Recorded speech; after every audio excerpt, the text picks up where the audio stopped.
पर्वतों को लांघते हुए, बर्फीली उन चट्टानों को पार करते हुए हिंदुस्तान के सेना के जाबाज सैनिकों ने पराक्रम की पराकाष्ठा की थी।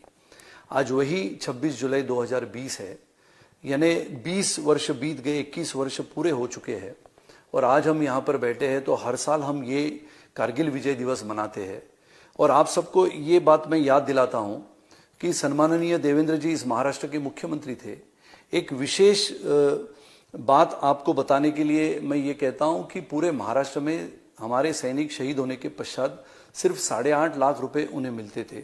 ये उनका वाक्य है कि शहादत का कोई मोल नहीं होता, ये भी बात सही है, लेकिन उन्हें उनके परिवार को जो मदद होती है, जो मदद मिलती है, अपने परिवार का सदस्य खोने के पश्चात इस हिंदुस्तान की भूमि को सुरक्षित रखने वाला अपना जवान अपने प्राणों का जब बलिदान कर देता है तो ये महाराष्ट्र के सैनिकों के प्रति सम्मान जताने की भावना रखते हुए हमारे तभी के पूर्व मुख्यमंत्री सम्माननीय देवेंद्र जी ने ये बात कही थी कि 8.5 लाख रुपए के पश्चात हमने उस राशि को 1 करोड़ रुपए तक ले गए थे। मैं इसके लिए उनका अभिनंदन भी करता हूं और पूरे महाराष्ट्र की जनता को ये कहता हूं कि ये हमारे जो पूर्व मुख्यमंत्री थे, आज के हमारे विपक्ष के नेता है, ये संवेदनशील मुख्यमंत्री थे।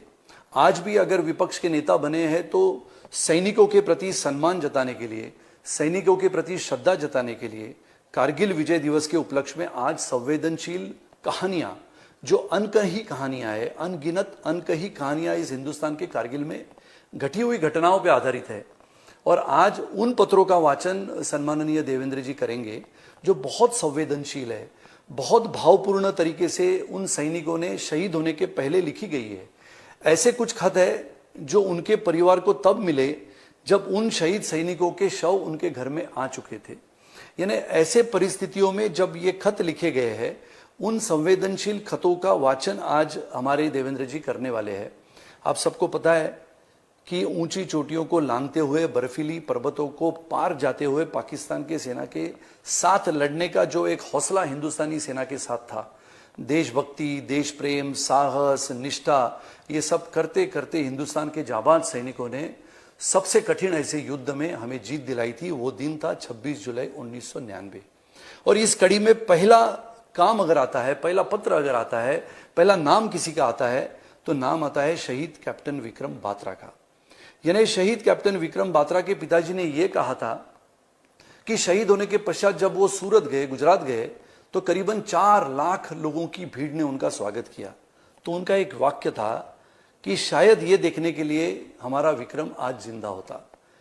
लेकिन विक्रम जब लड़ाई लड़ रहा था, कारगिल की ऊंची चोटाई पे लड़ाई लड़ रहा था, तो उसके मित्र ने उसको पूछा कि आपको तो पता है कि शायद आप जिंदा वापस नहीं लौट सकते। तो विक्रम बात्रा ने यह बात कही थी कि मुझे यह भी पता है कि यह लड़ाई बहुत कठिन है, बहुत गंभीर है, मेरी जान भी जा सकती है, लेकिन हिंदुस्तान की इस जमीन को सुरक्षित रखने के लिए मैं प्राणों का बलिदान कर दूंगा। एक तो मैं उस ऊंची पहाड़ पे तिरंगा को फहरा के आऊंगा या फिर उसी तिरंगे में लिपट कर आऊंगा। ऐसे हमारे शहीद कैप्टन विक्रम बात्रा को मैं नमन करता हूं, उनके परिजनों को मैं सम्मान पूर्वक प्रणाम करता हूं। और सम्माननीय देवेंद्र जी को आज हमारे संवेदनशील पत्रों का वाचन करने के लिए जो पहली कड़ी हमारी है, शहीद कैप्टन विक्रम बात्रा, जो शूरवीर, साहसी वीर, हमारे ऐसे कैप्टन विक्रम बात्रा ने अपने परिजनों को लिखा हुआ पहला पत्र है। मैं सम्माननीय देवेंद्र जी से अनुरोध करता हूं कि उस पत्र का वाचन करें।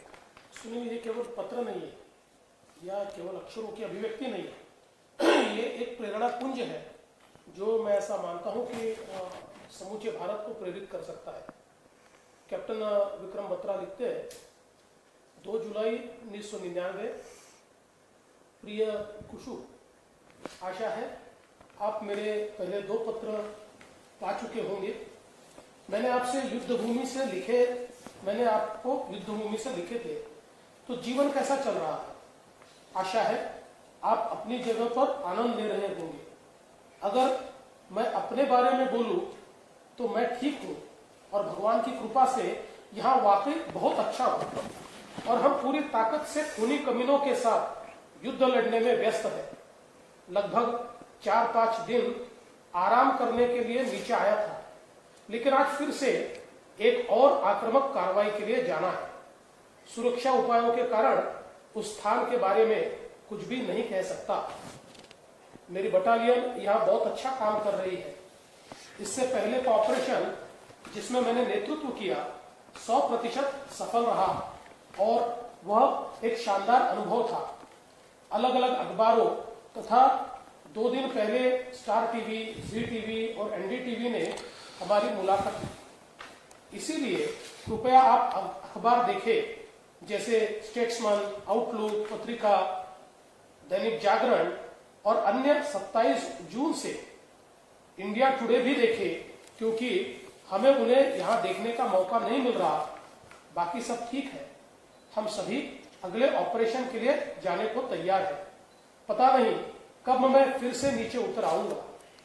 एक अच्छी खबर यह है कि शाहजहांपुर जाने की बजाय हमारी बटालियन अब ग्वालियर जाएगी, लेकिन कब यह तय नहीं है। हो सकता है कि हाँ, सब कुछ अपने कब्जे में आने के बाद इसमें 2-3 महीने लग सकते हैं। मोनी और जीजा जी को मेरा नमस्कार कहना और सनी, सीटू और मोना को हेलो कहना। आपको बहुत सारा प्यार। परमात्मा आप सभी का ख्याल रखे। हमेशा प्यार, पत्र के उत्तर की अपेक्षा। आपका लव। बहुत सुंदर मैं ऐसा मानता हूं कि पत्र है और जिस प्रकार की भावनाएं उसमें लिखी गई है, मुझे ऐसा लगता है कि एक वीर की भावनाएं है जो अपने देश के लिए कुछ भी कर गुजरने को तैयार है और जो जानते हैं कि शायद लौटेंगे नहीं, फिर भी पूरी आशा के साथ, उमंग के साथ उन्होंने इसको लिखा है। जैसे कि